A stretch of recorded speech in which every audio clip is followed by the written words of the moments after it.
Hello everyone, good morning, good evening, good afternoon, wherever you are joining from now with us. Yes, very grand welcome to you all. Thank you very much for joining with us. Yes, this is another fantastic session with us. This is Power Talk with Dowland from Brack University. And yes, we are really very happy to have you, Dave. In the meantime, I'd love to remind everyone that don't forget to share today's session, today's Power Talk in your timeline for all there in your friend list to join with us. And obviously, I'd like to remind you that the Power Talk is brought to you by TCEO. Thank you very much, everyone, for joining with us. Yes, we are really very great. Thank you for asking. Okay, let me tell you something. Value of education. What do you think? Here we are to tell you, you have to read, you have to read, you have to read. No, no, no, not at all. We are here to tell you that a person without understanding the value of education is worse than a devil. So we hope that, we believe that you are not going to work on that, right? You are going to work on your value of education. You are going to create your value in the value of education in your life. Yes, here is Dr. David Dowland, the Registrar of BRAC University, with us. Thank you very much, David. Thank you very much for joining with us. Thanks a lot. Assalamu alaikum. Good evening. Wow. Thank you so much. Okay, we can see that lots of people have joined with us from Nepal, Bangladesh, obviously, and also Rwanda, Uganda, Pakistan, India. Okay, lots of people have joined with us. Thank you very much for joining with us. And officials and participants and audiences, please don't forget to share in your timeline so that everyone in your friend list can join with us. And yes, we are here with the topic value of education today with Dave. Before going to that, I'd like to tell that Dave is working in Bangladesh in BRAC University as a registrar. So let's hear about the journey in Bangladesh. So when you have been in Bangladesh, Dave? Well, I've been in Bangladesh now for over 3.5 years. I came from the UK.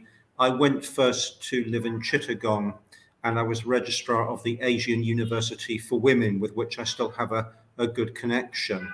And then I went to BRAC University. The two universities do have a connection, and I'm registrar there now. And BRAC University is a university of about 14,000 students.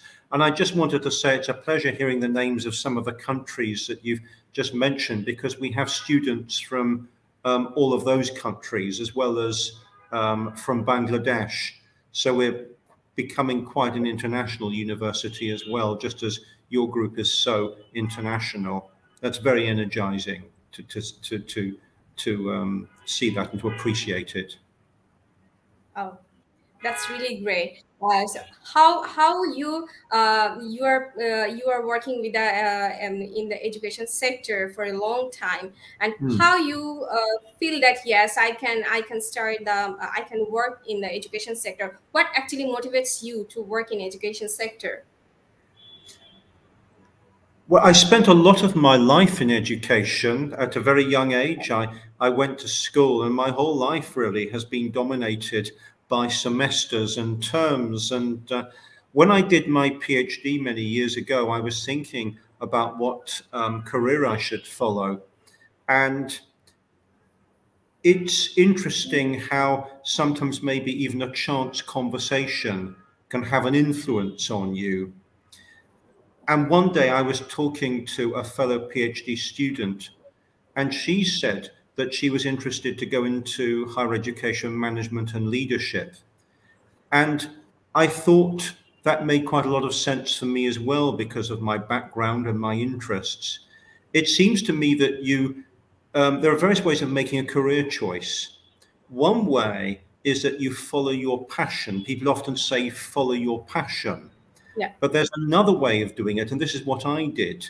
It was to look at the things I was interested in, where my talents, such as they were, lay, and also what it would be realistic for me to do.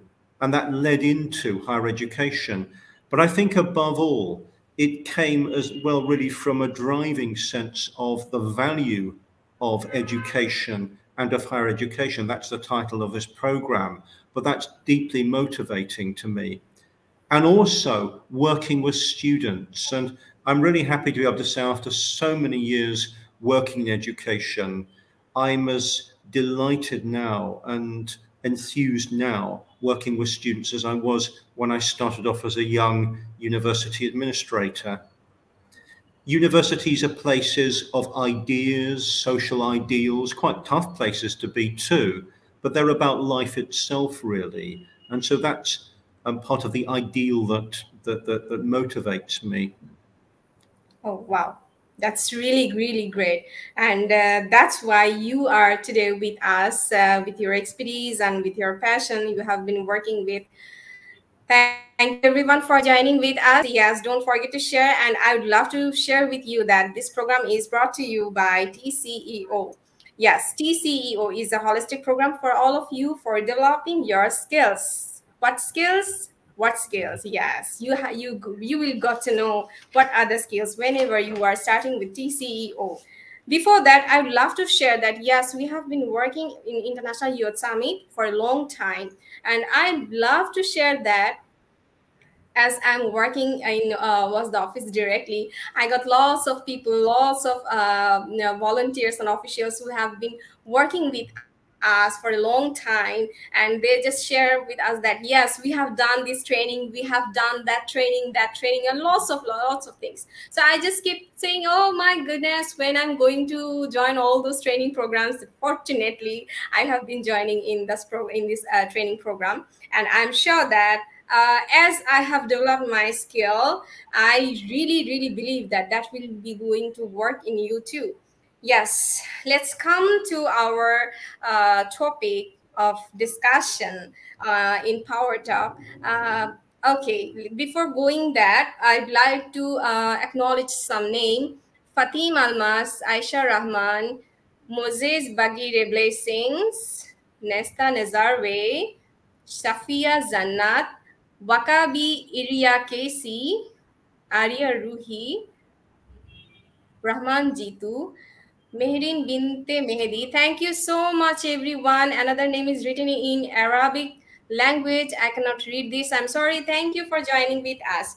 Okay, David, let's have some discussion or something else regarding why many young people may be discouraged from education. I mean, lots of things are happening, COVID situation and some family challenges and lots of things. But what are the reasons being the discouragement towards education?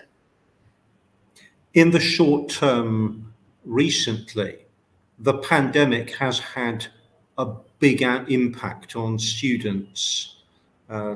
In some ways, the pandemic has encouraged educational institutions to improve teaching and learning, to think about inventive ways of teaching students online. But the reality for many has been that it's been a tough experience having their education disrupted, becoming perhaps socially isolated. Just here at Brack University, we've begun to return to campus. We've been online for 2 years during the pandemic, but now people are coming back to the campus. And I sense the relief and the pleasure that people have being together, seeing human beings, and valuing it all the more because they were deprived of it. So, of course, that's been a jolt, and it's upset a lot of students to have to cope with that. So that's one short-term factor. But there have always been issues about motivation for education. Sometimes what goes on in the classroom is not so helpful. If you have educational systems that emphasize memorization rather than thinking critically about a subject, sometimes that can be demotivating. Many years ago, I mean, the subject that I particularly studied at university level was history, but many years ago in the UK, people of an older generation were taught history in terms of memorization. They would learn the names and dates of the kings of England and Britain, that sort of thing, or the dates of famous battles. And that put many of them off history. But there's another way of exploring history, which is much more critical, much more inquisitive, much more curious, and that is a more modern approach to the study of history. So we have to think a lot about, not least in Bangladesh, about what goes on in the classroom and how we can motivate students. And also in some of the older methods of education, there was sometimes a tendency, I think, to see education almost primarily at times as a means of social control. So there were lots of put downs. You can't do this and you can't do that. When we also have to be enabling in education and to help students to find the things that they can do. And we've learned a lot about the psychology of learning over the years. I don't want to criticize too much older methods of education because they have their value. We do need to be able to memorize some information sometimes. You know, all of these systems have had their value. But all of those things together perhaps help to explain some of the issues of motivation that there are. But just a final thought on this. Sometimes things are valued so much more by those who don't have them. If it's easy to go to school, I think of people in England and in the UK for whom access to school is something they're just used to. Many of them value that very much, but others may take it for granted. But if we think of the people who are excluded from education around the world, people from indigenous communities, people with disabilities quite often have real barriers to work through, or refugees, how many of them long for education. If we think about ourselves in their situation, we may become more motivated perhaps as well. Okay, that's really very, very much historic and so lots of things. Yes, we can see that lots of people have been joining with us. Yes, we are going to take lots of questions from you. Yes, you can put your question in your comment box, so that we can read for David. Okay, thank you so much. As I have seen that there is really a difference with all of us in the classroom and everywhere else. Whoever is having all those being the first in the class is someone else, or and who is being the last one is someone else. We can see the difference obviously, and that's why we see people with education and without education is something different entity. So what is the exactly value of education to people or to yourself personally? Well, I would answer this question at several levels, maybe 4 levels. So this could take up just a few moments. But the first thing that strikes me, it takes me back to your international group. So you've already mentioned the word skill a number of times. So if we think about education and training, the importance of developing skills, by which I mean the capacity, being able to do something specific, maybe to have the ability to do something technically. You've been trained to do something technically. That is very important. And it's actually a good tip for anybody thinking of going into higher education. I'm talking mostly in this conversation about the higher education that I know best. But it's good to make sure that you get some skills as part of your wider education. Universities like BRAC spend a great deal of resource investing in skill-based training alongside wider education. Many of our programs of study are essentially vocational, so engineering, pharmacy, law, data analytics, robotics, so many subjects like that are essentially vocational. And there's a large element of gaining hard skills to be able to do jobs, not just basic skills, but quite complicated skills, high-level hard skills as well. And the BRAC organization, which is active in Bangladesh, Africa, a number of countries in the world, has a huge skills program, some 300,000 people taking skills training and development. And I heard just the other day about one young woman who has been learning through the BRAC skills program to become a palliative nurse.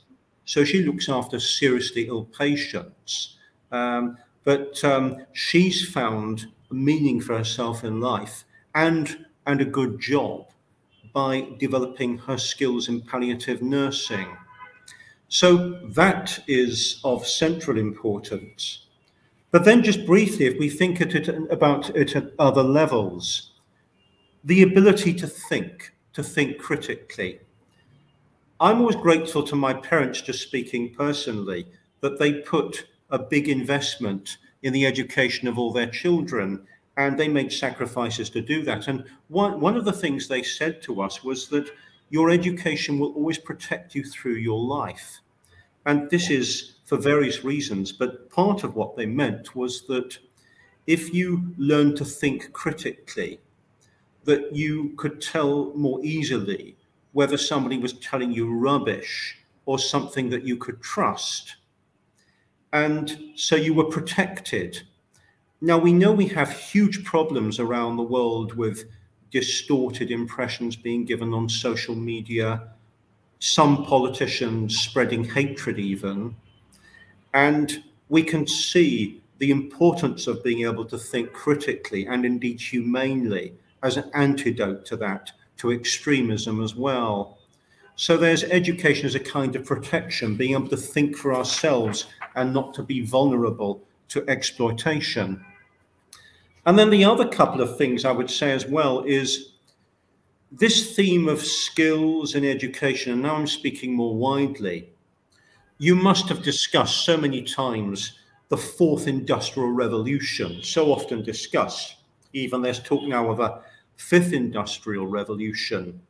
But this is taking us to a whole new level, a massive technological change where the high-level skills and aptitudes that we're going to need in younger generations will need becomes really critical.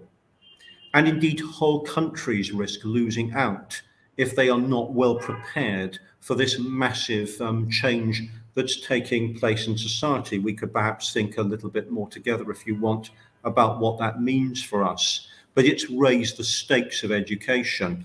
It's also quite exciting, actually, because just as your group is international, you could find yourself working in any part of the world with people from all over the world because of this. But you need education and training. Yeah. Otherwise, you're not going to be able to come to the party. Exactly.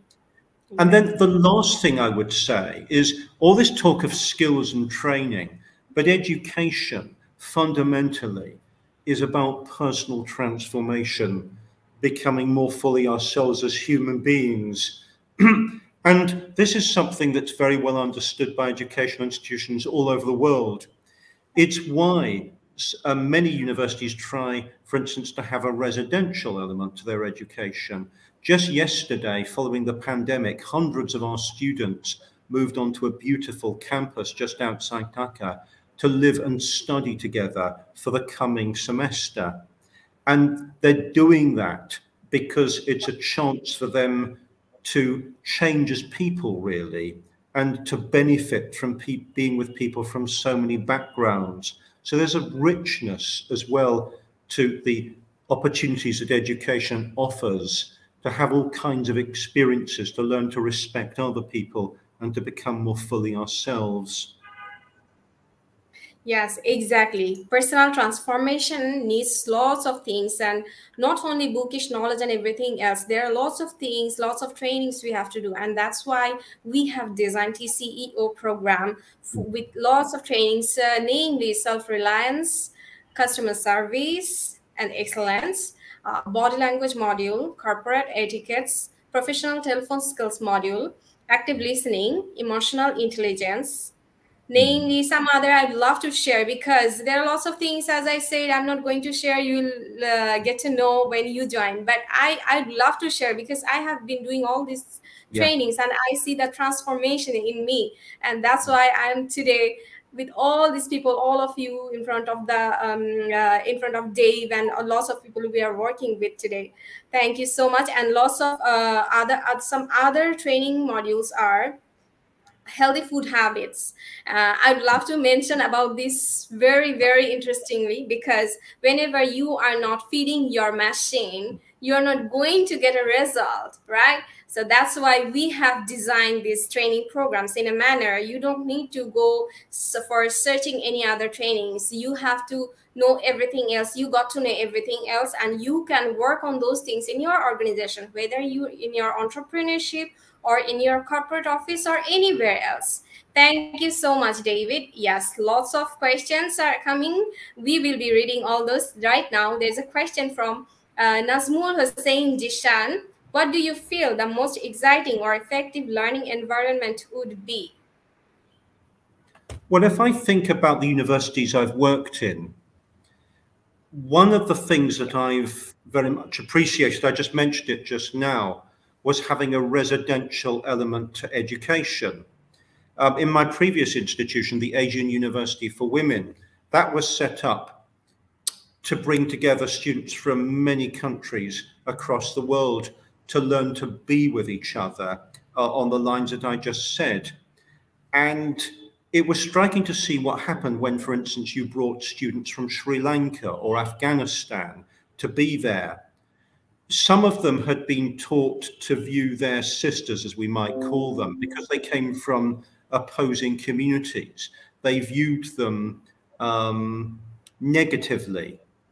But by being together, learning to respect each other, by studying together, playing sport together, music, dancing, and also studying history, for instance, they began to understand that the way they had perhaps seen each other previously was not the finishing point, that they could respect each other. They could even have friendships that would probably last for many years to come, and that this would transform the way they saw the world, and they could go out and be much more productive and citizens, really.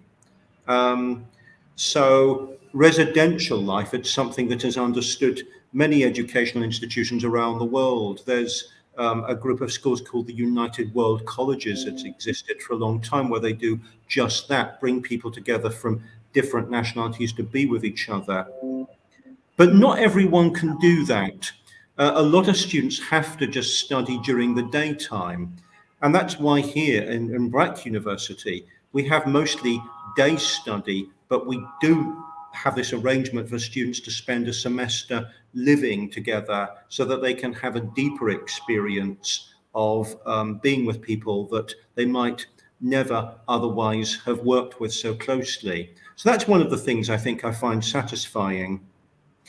Another thing that we can say as well is the question of online learning. So we started the conversation talking about how difficult online learning has been for some students, even quite demotivating. But there are some wonderful things that are being done with online learning. Let me just give you one example. The really famous Tsinghua University in China is teaching physical education and creative arts partly online. So disciplines that you might expect people need to be there in person are partly taught online.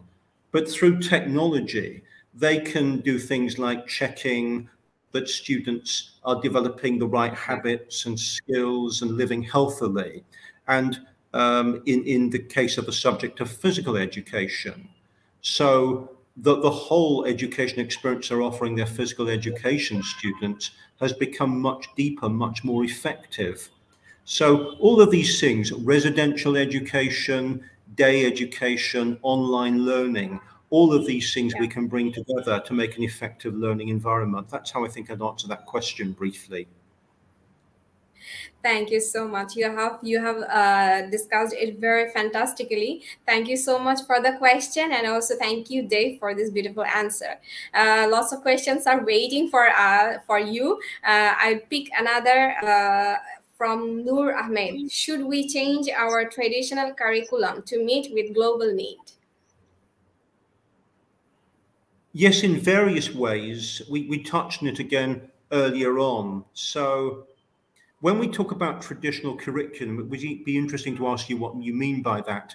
But to me, that suggests, again, an old-fashioned approach to education, maybe where students sat in rows in a classroom and they were required to memorize what appeared to be facts. They listened to a teacher standing at the front of the class, and there wasn't so much interaction. But for the kind of global situation that we're in now, that has to change. We have to have much more creative, interactive approaches to learning and teaching. And a lot has been learned over the years about the psychology of learning. So that's something that certainly has to change. So we have to think about the kind of education that prepares us for a world, certainly for the younger generations, where you really don't know what kind of job you're going to be doing. Some of the jobs that you may end up doing may not even exist yet. You have to be able to improvise, to be creative. And there are ways in education of encouraging, stimulating creative thought. So that's a really interesting one. Also the global dimension, well, you're doing it yourself, being open to different cultures, to different countries, being able to work cross-culturally with cross-cultural sensitivity. This is actually really vital, because the competition and the opportunities for collaboration are now not limited to Bangladesh or Uganda or Nepal or wherever it is. They really are global. So that sort of dimension needs to be brought into education. And it's why so many universities now, well, they always have really, but prize the importance of international connection. Thank you very much. In the meantime, I would love to share that, yes, we have been working with lots of so many universities, not only in Bangladesh, also in Malaysia, Nepal, Sri Lanka, Singapore, and also some other countries, Thailand, and lots of countries. So what we are actually working on, skill development. And as I shared earlier in the session and in all other sessions, that whenever, I'm really very fortunate that I got the chance to work in WSDA office directly with Mr. Ahmed Bari sir and all the other officials. I got to know lots of stories from all our volunteers and officials from the beginning of International Youth Summit and WSDA. So they just share that, yes, you have done something. You have done the change in my life, sir, about Ahmed Bari, sir, because you have taught us about health and well-being. You have taught us about our skill development. And one story I'd love to share, that one beautiful girl was thinking of higher studies, but she didn't have money. And then when sir said that, yes, you can earn money, sir motivated her a lot of times. And what happens, she is now going for higher studies with her own sponsorship from his earning, and she started writing web novels for 1 year. She has been writing more than 1 year. So what happened, she gathered money herself and become her own sponsor. So these are the stories we are working on, we are listening and sharing, because we believe that somewhere in you there is something different, but you cannot see. So whenever you are working on your skill development, you can see that the change in you right now and the change person earlier you have been. This is the change in your education, valuing education and your skill development, and that's why we are working in International Youth Summit, WSDA and TCEO. Thank you, Dave. As we have been talking about the personal and professional development and personal transformation, how do you think soft or hard skills are going to add value with our education? Well, I could just see as you asked me that question that there is a question on the screen asking about balancing the formal curriculum activities in the classroom with extracurricular activities. So that goes quite nicely with what you've just asked. And well, this is really vital, soft skills. We're talking about soft skills right now. Every evening on social media, there are so many programs about soft skills. And so what are we talking about? We're talking about being able to get on with people, being able to run projects, being able to think about solutions to problems, being imaginative and resourceful, critical thinking, leadership in a way. We could think a bit more about what we mean by leadership, but being able really to move things forward in a practical way. And those sorts of things. In your own group, you must talk about these things all the time. And so many employers say that it's quite difficult to find students who have these sorts of skills. but they're vital. They always have been, actually. And the technological revolution, what's called the fourth industrial revolution, perhaps accentuates that in a way. But actually those skills and aptitudes and approaches have always been vital. But if I come to this question then that's on the screen, I sympathize with the questioner because they're saying that they think in Bangladesh there's a tendency to not to have a sense of balance between what's going on in the classroom and outside the classroom. It's really important that there is such a balance, that in a really good university, there's an understanding that both of those things have to complement each other and that learning by experience is vital. Just this morning, we had a session for our new students when we were talking all about soft skills and extracurricular opportunities. And we were saying to them, please, whatever you do, make sure you get involved.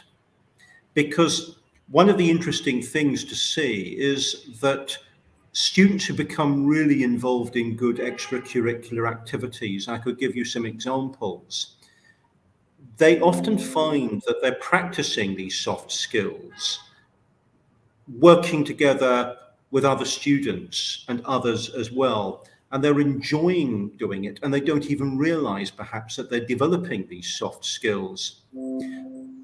Let me give you maybe two examples if you've got time. So one of them is about developing soft skills in a technical situation. So we have a robotics club. Now you might as a student think, oh, I'll join the robotics club. That looks quite interesting. If you threw yourself into it, you could find yourself working on quite complicated technical projects with a team of students and staff. And before you knew where you are, what the Robotics Club has done is that they've become active with innovations underwater, on the ground. They've even been mentioned on the International Space Station recently, where they represented Bangladesh in an international competition. So there you are, you never quite knew what you might find yourself doing, and potentially putting yourself in a position where you have a career advantage, that you start to become valuable to employers as well. So it's about enjoying yourself, developing new skills, and giving yourself a career advantage. The other example I'd give, just to do this briefly, is one of the many young people who get involved in voluntary service of various kinds. So, for instance, I work with an organization in Chittagong called the Hope Foundation. There are lots of Hope Foundations, but this particular group was set up entirely by young people, about 350 of them. And they work with professional mentoring, running a school for disadvantaged children, working on so many social projects. And it's beginning to have a spin-off on their own careers as well. They're becoming marketable, they're getting a career benefit, but again, they're enjoying themselves, they're making a social contribution, and it all comes together so well. And what I'd say to the question is, say, don't just even rely on your university, look outside, there are so many opportunities out there, so lots of encouragement to you to get involved in something that interests you. Right. Exactly. I'd love to share my story with you right at this moment with the thing we have been talking on. Yes, I shared that I have several certificates. I also shared yesterday, but I had no experience and nothing at all, because my parents thought that, yes, you can just read and then you will get some job and then you will do that. But what the actual thing is that, as I am recruiting so many people today, and I'm one of the recruiter of Was the Family, and David is also going through some sort of recruitment procedures also. So there are lots of things we actually look at. We don't look at whether you got the golden GPA 5 or 4 out of 4. Yes, that's really very important. As we say, you have to do all those things. You have to be engaged in voluntary organization. You have to be engaged in co-curricular activities. But you have to study also. But trust me, I can see lots of students. We have my friends and all those people. Sometimes they also share, yes, you have done something great. you have developed your skill in a way that you can speak up for the people, you can do multitasking and lots of things, you can think, you can make decisions on critical reasoning and lots of things. So what we are actually trying to tell you that education is important, but not only bookish education. Education means learning, not only just memorizing, right?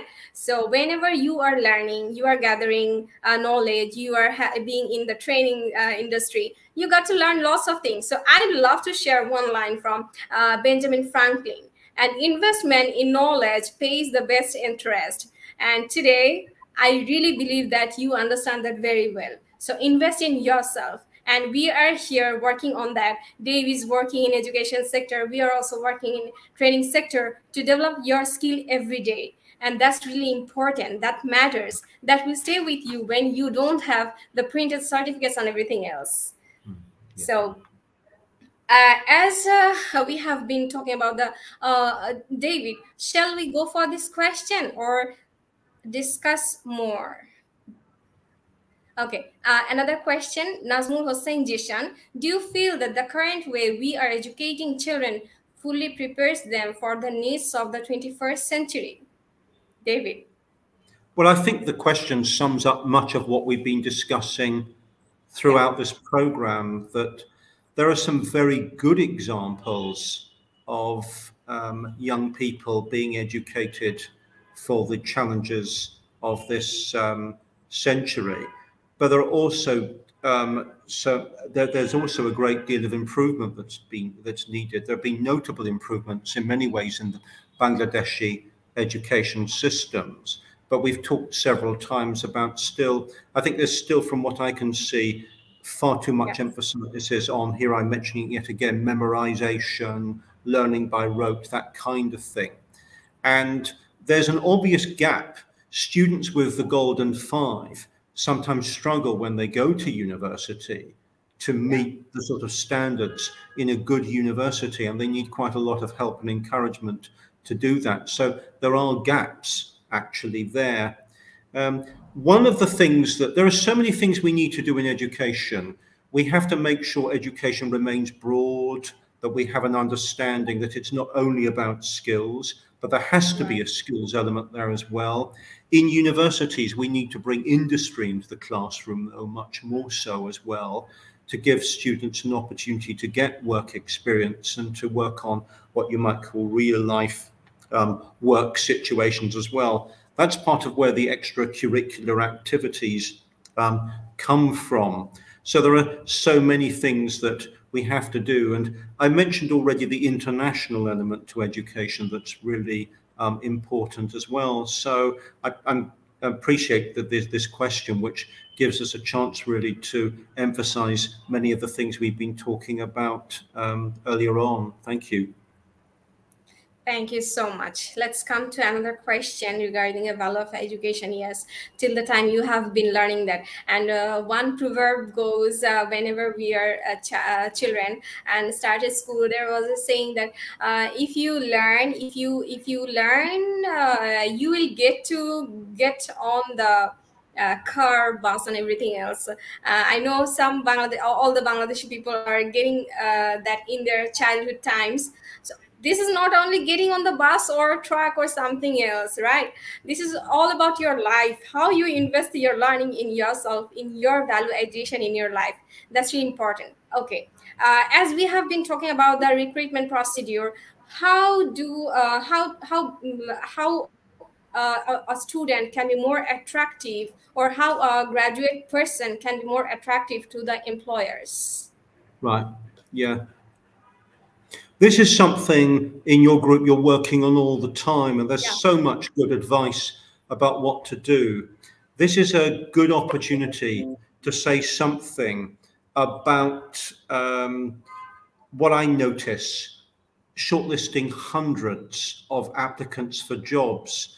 There was a period just a few months ago when, in the space of a fortnight, I must have looked at about 1,500 applications for jobs. And it's frustrating to see how many people do themselves no favors by just making basic mistakes. And a lot of it comes down to thinking when you're applying for a job about the interests of the employer, what they're really looking for, how you can make a case for a job.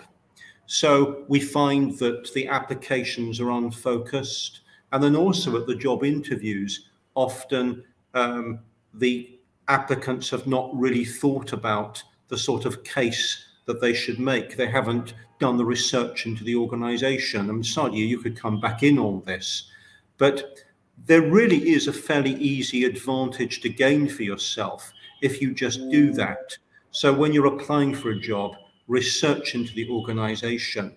Think about what you'd say if you were asked the obvious questions. Why do you want the job? What sort of benefit will you bring to us? Yeah. What kind of strengths have you got? Tell us specifically about a project that you have been involved with. How did you make it work? What went wrong perhaps, and how did you fix it? People talk too much in generalities, that kind of thing. These things are not that difficult to do. I have a lot of sympathy for applicants for jobs, though, because it can be exhausting at times. Perhaps you're applying for hundreds of jobs. You don't hear from employers. You go to interviews and then nobody ever contacts you again. It can be very hard. So lots of encouragement to anyone applying for a job. It's happened to probably all of us, really, most of us. But that basic tip, think about how you present yourself. Now, Sadia, let me ask you about this, because you're working on this the whole time, aren't you? So what do you say to students who are preparing to apply for jobs? Yes, the basic needs we have been talking lots of times, several times, and every time we tell them, please prepare your CV yourself, because there are lots of things in your CV which is not belonging to you, and this is the most important, crucial mistakes they make, and we really feel sad that whenever we are just going through the CV, as we have been doing the CV course, CV training last week, only 7 seconds we look at the CV, whether it's attractive or not, just the structure and the necessary things. So whenever we are just looking at that, we always just go through and get at a glance what is written in the CV. The second most important thing before going to that organization, as you said, you have to study about that organization, whether they are going to ask about that or not, but you must have some kind of expertise, some kind of knowledge about that organization. And the third one is that presentation is very much important. You have a CV, you have knowledge, but if you don't present yourself in a way that the recruiter thinks you can do something for the organization, you are not going to be hired.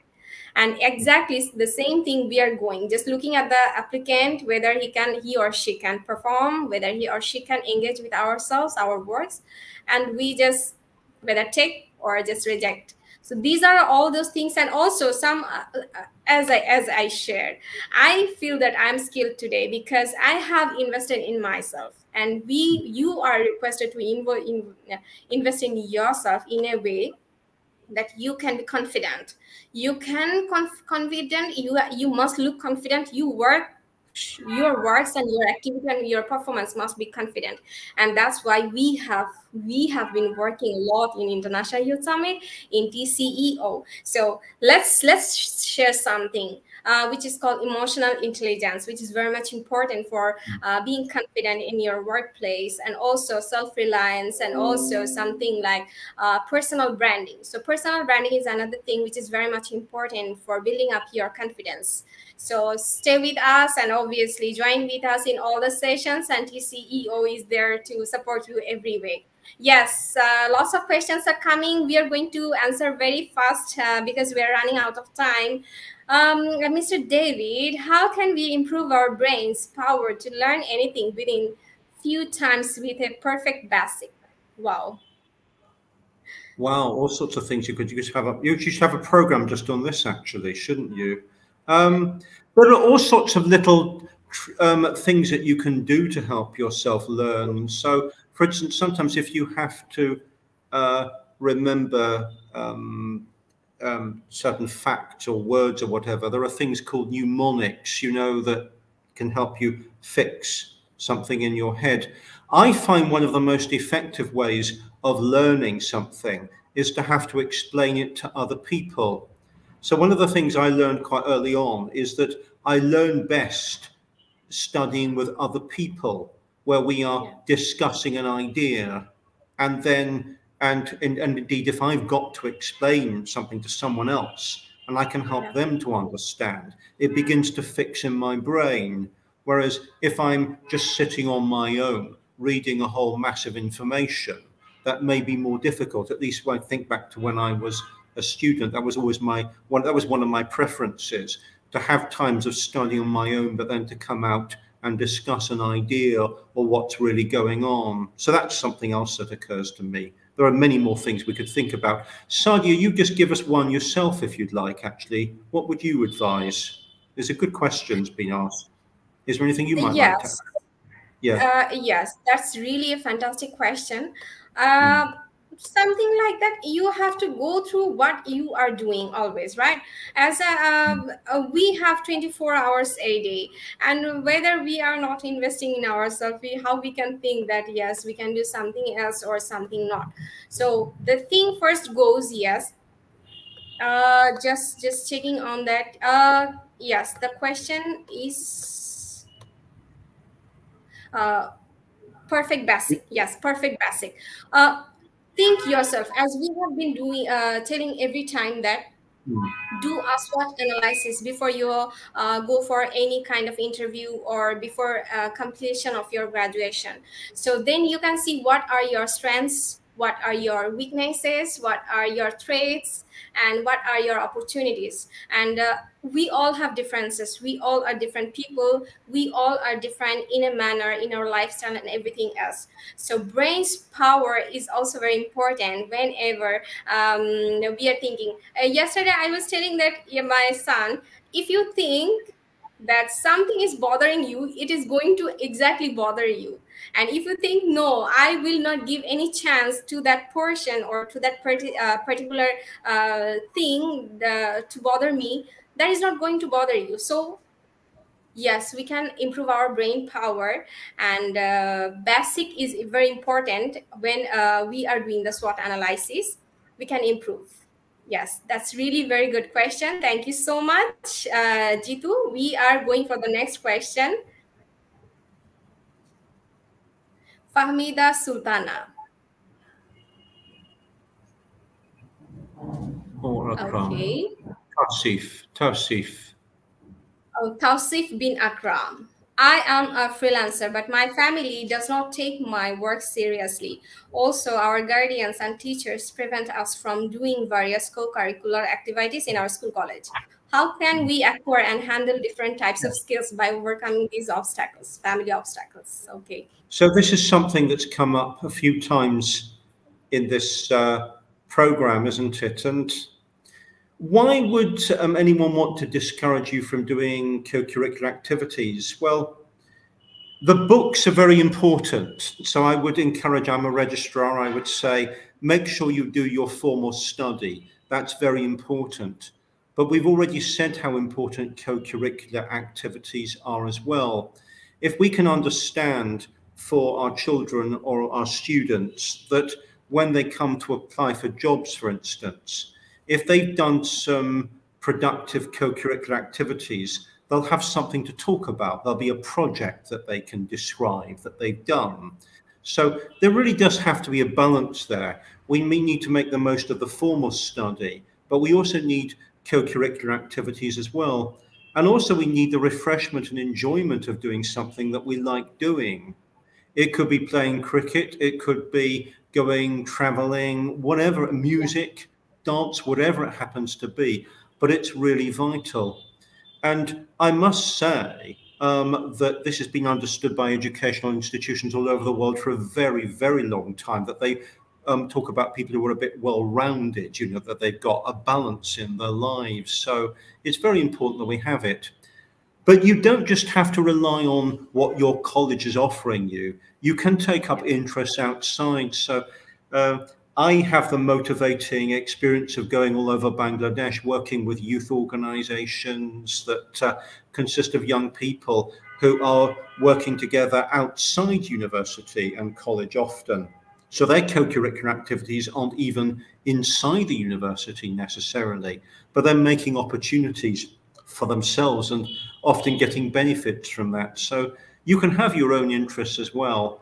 But I hope that all schools, colleges, universities would appreciate the link between formal study and study outside and how they can benefit each other. Yeah, that's really true. In the meantime, with the question, I'd love to share one story of one of our official. She went, she became the first of her batch after graduation to get the job first. And when he showed that she's working in International Youth Summit, she didn't get any question from her background. Rather, she were asked about what she is doing in International Youth Summit, how she's doing all those things, what we are doing, how she engaged with us. So see, extracurricular activities are really very important. So you have to manage your way, how you can make understand your family and how you can stay with us. Yes, Muhammad Noor Alam, how to become rich with the help of How to become education. rich. Please How give to the become rich. direction. Yeah. Well, there are lots of examples of people who have become rich. I think you mean rich in terms of money, of course, don't you? I should think that's what you're saying, really.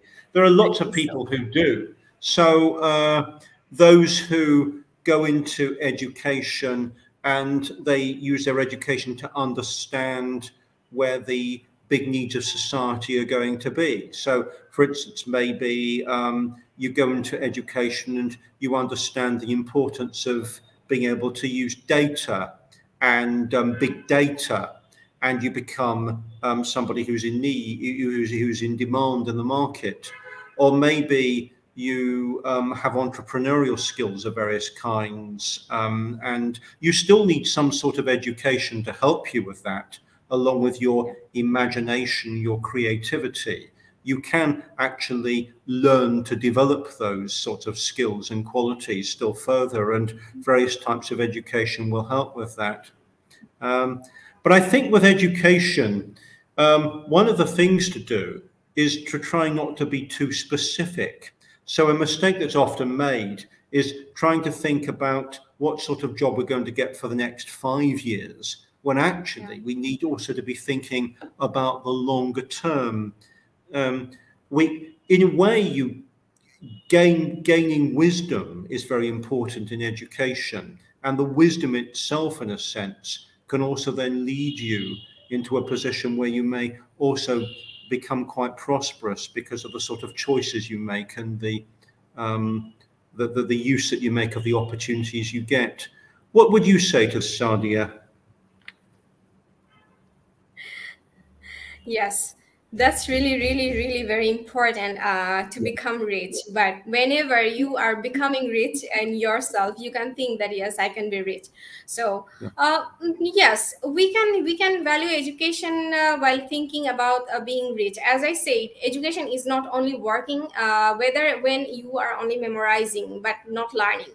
So keep learning every day and keep investing in yourself and keep gathering knowledge. Then you can feel, then you can see, yes, I have done something, I have learned something. So let me share something. Whenever you are working without education, you cannot work, because there are lots of things which are really very much learning. So without learning, you cannot invest yourself, your energy, your time in gathering something, gathering money. So becoming rich is important, but be rich in yourself first with all the skills, then you can be rich. Well, just to Okay. say, I do respect the question very much, because if I think about the role of the universities, say a university like BRAC, we are very much involved in addressing major world social problems like poverty alleviation, international development issues, but also we have a function to help make the country rich in a sense. So we're thinking about how can we help Bangladesh respond to that fourth industrial revolution. And activities we're investing in, economically significant activities, That's part of our function to make Bangladesh prosperous.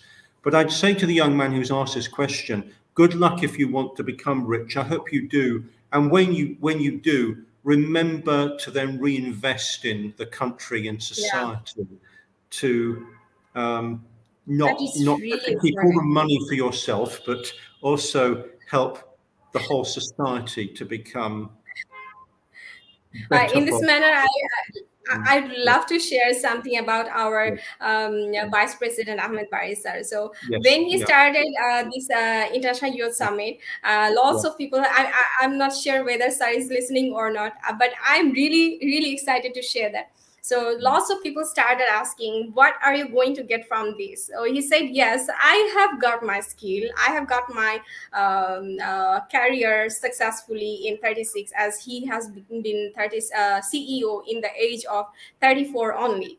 Wow, so he started working on the youth. He said that, yes, if any word, one word works for any youth, for their development, that is my return. So I don't go for the money, and I don't go for the whether I'm investing or whether I'm getting any return or not. But I'm working on the youth. And as same goes with our CEO John Faisal here.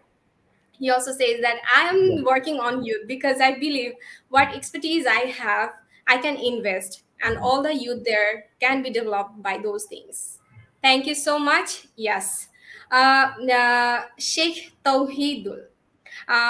This is for Dave. What's the education exactly? What's the difference between schooling and moral education? We've been talking about this, haven't we, this evening? So moral education, and then when he says schooling, so I think that we've talked about developing skills, the ability to do certain things, hard skills, soft skills. But then the thing that he mentions, moral education, this is about how we develop as human beings. In a way, we become more fully ourselves, that we become people with values, with consideration for other people, humanity, with an interest in social problems and issues, wanting to make society better because we have lived, helping other people as well as ourselves, being environmentally concerned, all sorts of things like that, becoming wise, really.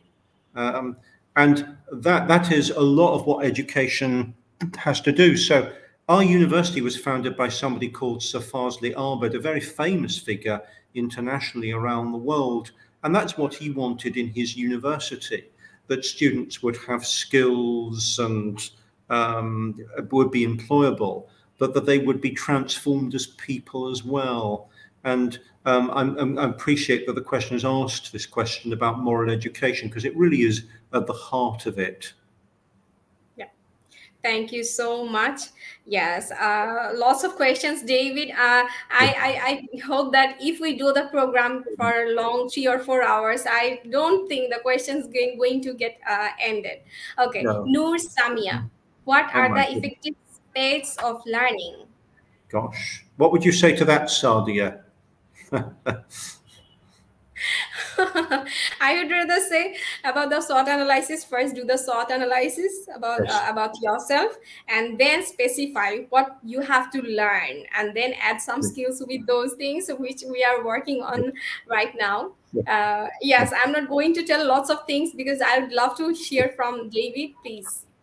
Well, when I was at school, there were, and still to this day, there are basic things you have to learn, like basic facts, information, how to do basic maths, for instance, or you have to learn rules of grammar so that you can understand how to use language properly. So there's an element there of learning basic concepts and rules and things like that. And then you can build on that. But then there's also learning at a sort of higher level, in a sense, I suppose, thinking perhaps about quite complicated ideas. And that's what we're doing in universities, you know, quite advanced thinking in a way that you do as well. And also, we've talked about some of the steps of learning. There's learning by studying, reading something. There's learning by doing, which can be very powerful. And one of the reasons why we want people to learn through experience and co-curricular activity, for instance, is they're actually learning by doing. So that's a very significant element of learning as well. You want to come back in? Yeah. Thank you so much, David. It's really, really fantastic being with you, and thank you very much for your valuable time. And you have been talking for all the youth there, and I'm really grateful that we have a fantastic speaker today to speak on value of education. So what we are actually intended to make you understand that when you are gathering knowledge, education, with the thinking of value addition in your life, you are going to get the value. And when you are not only just being a bookish person, you are not going to have the exact value of your education. So invest in your skill development. We are working all the time relentlessly for developing your skills in different sectors, and also we are offering some training programs. We are letting you know whether there are lots of things I know in your life, your study, your personal life, lots of things, but never forget about your skill development, because whenever you are not skilled, your life must be going in vain. So we don't want that. We want everyone become successful with skill development. And I'm really, really thankful that International Youth Summit WSDA and TCEO is working on that, is working on your skill development. So this is all about today. I would love to hear more from David, but yes, we are today running out of time. And thank you everyone for joining with us. I'd love to remind you that if you have forgotten to share today's power talk with David, please don't forget to share in your timeline so that everyone in your locality, in your friend list, can see and obviously get to know lots of things we have been discussing today. This program is brought to you by TCEO, and stay with us. Thank you so much, International Youth Summit. Thank you so much, WSDA. Thank you so much, David, for your beautiful time together. Thanks a lot. Thank you. Float like a butterfly, sting like a bee. King Kong got nothing on me. When your back's against the wall, better fight back.